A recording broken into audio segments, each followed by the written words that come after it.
That, my people, will be none other than this one quarterback who was considered a rookie sensation last year. Led his team to the playoffs, got his first win in a huge game against the Cleveland Browns, and then they got blown out by the Ravens.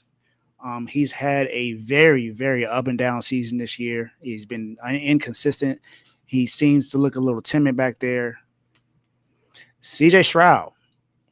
CJ Stroud, and shout out to Joe because Joe predicted this. He said that he was going to have a difficult season this year, and he's having that. He's not having a good season so far right now.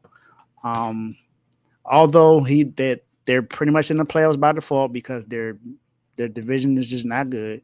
The coach just got eliminated today. So, I mean, and then nothing no one can really do about that. But CJ Stroud just hasn't been what he should be. Against the Titans, the last game against the Titans, they held the Texans to a 40% success rate on design runs. They also got 7 unblocked pressures on CJ Stroud, which is the 5th most in the game this season.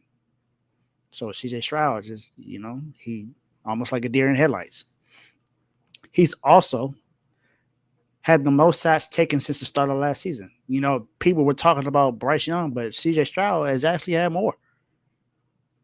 And that may be a little bit updated because of the game today for the Panthers. But CJ Stroud has been right there neck and neck with Bryce Young. And people were saying that CJ Stroud is the better quarterback out of Bryce Young, but Bryce Young has played a lot better lately.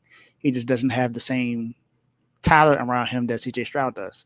Even though CJ Stroud does have Stephon Diggs and Tank Dell out for the rest of the season, you still have Nico Collins. You still got Dalton Schultz. You still got Joe Mixon. So you got those guys out there.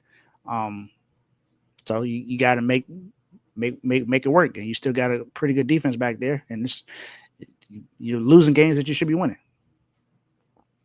And in the game against the Ravens, he was 17 of 31, which is only 55%, which is not good. 6 yards per attempt, not good. And no touchdowns and interception. He threw a pick. The Texans only got 2 points in that game, and that was a safety. When the DB came back there and tackled Derrick Henry in the end zone. That's the only points they got all the entire game on Christmas. They didn't get a touchdown, a field goal, nothing. It was nothing they could do. And CJ Stroud definitely didn't help it. He didn't help it at all. Since week 9, CJ Stroud has a 59% completion percentage, which is not good.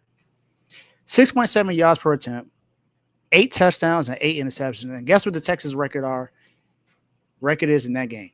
3-5. They've won 3 of the last 8 games with CJ Stroud at quarterback. That's not good. That's not going to cut it.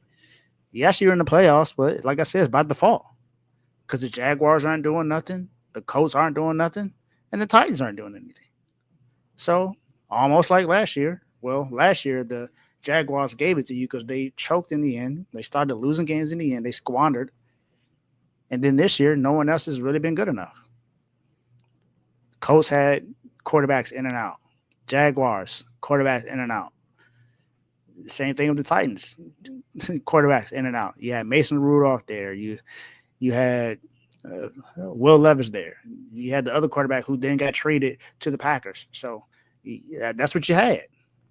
That's what you had. You had nothing else other than that. But CJ Stroud, you've been there pretty much every game. And you just haven't had a good season so far. So, CJ Stroud, welcome to the doghouse. My guy, you in the doghouse. All right, next,